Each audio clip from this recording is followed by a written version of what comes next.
ಖಂಡಿತ ತೀರ್ತೀನಿ ಸರ್. ನನಗೊಂದು ಸ್ವಲ್ಪ ಟೈಮ್ ಕೊಡಿ ಪ್ಲೀಸ್.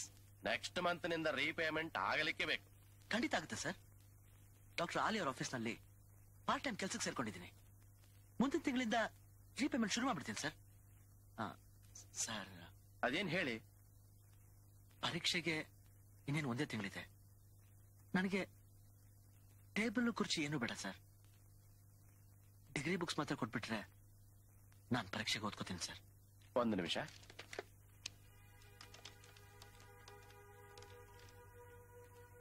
ನಾನು ಬ್ಯಾಂಕ್ ಮ್ಯಾನೇಜರ್ ದೀಕ್ಷಿತ್ ಮಾತಾಡ್ತಿರೋದು ಸರ್. ಏನ್ ವಿಷಯ? ತೇಜು ಬುಕ್ಸ್ ಕೇಳ್ಕೊಂಡು ಬಂದಿದ್ದಾರೆ. ಓ, ಕೊಟ್ಟು ಕಳಿಸಿ.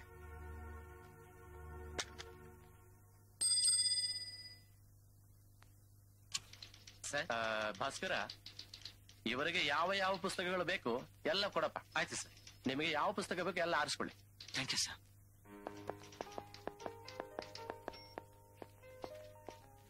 ಇದನ್ನ ಅಕೌಂಟ್ ಸೆಕ್ಷನ್ ಕಳಿಸಿ. ಲೆಟರ್ ಅಬ್ಜೆಕ್ಟ್ ಆಯ್ತು ಸರ್.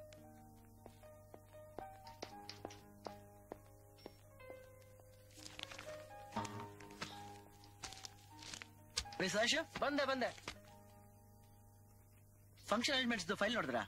ನೆನ್ನೆ ಟೇಬಲ್ ಮೇಲೆ ಇಟ್ಟು ಹೋಗಿದ್ದಿಲ್ವ? ಎಂತ ನೀವು ಮಂಡೆ ಬಿಸಿ ಮಾಡೋದು ನಮಗೆ?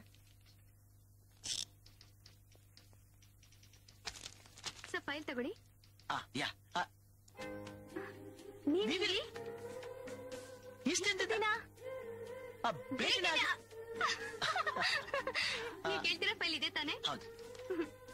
ನೀವಿಲ್ಲಿ ಕೆಲಸಕ್ಕೆ ಸೇರಿ ಎಷ್ಟು ದಿವಸ ಆಯ್ತು? 1 ತಿಂಗಳಾಯ್ತು. ನೀವಿಲ್ಲಿ ಕೆಲಸ ಮಾಡ್ತಿರೋದು ನನಗೆ ಗೊತ್ತೇ ಇಲ್ಲ. ಹೌದು, ನಾಗರಾಜ್ ಅಲ್ಲಿ ಕಾಣಿಸ್ಲೇ ಇಲ್ಲ. ಕಾಲೇಜ್ಗೂ ಬರ್ಲಿಲ್ಲ. ಊರ್ಗೆ ಏನಾದ್ರು ಹೋದ್ನಾ?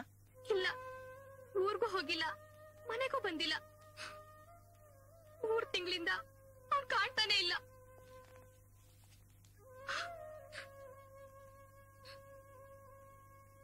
ನಾಗರಾಜ್ ಸರಿ ಇಲ್ಲ ಅಂತ ಅಕ್ಕಪಕ್ಕದವರು ಮಕ್ಕಳನ್ನ ಪಾಠ ಕಳಿಸ್ತಿಲ್ಲ.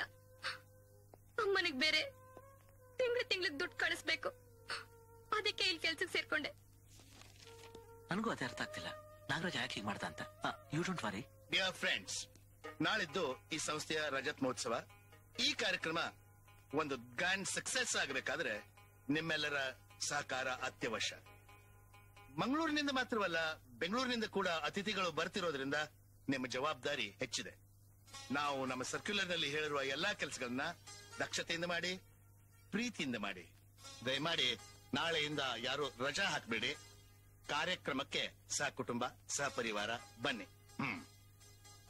ನೀವು ಅಷ್ಟೇ ಇವತ್ ಮಾತನಾಡಬೇಕು ಅನ್ನೋದನ್ನ ನಾಳಿದ್ ಮಾತಾಡಬಹುದು. ಹೇಗಿದ್ರು ನಿಮ್ಮಿಬ್ರಿಂದ ತಾನೇ ಎಂಟರ್ಟೈನ್ಮೆಂಟ್. ತೇಜು, ಆ ಕಾರ್ಯಕ್ರಮದ ಫೈಲ್ ತಗೊಂಡು ನನ್ನ ಚೇಂಬರ್ಗೆ ಬಾ. Yes sir. ಆಮೇಲೆ ಸಿಗ್ತೀನಿ.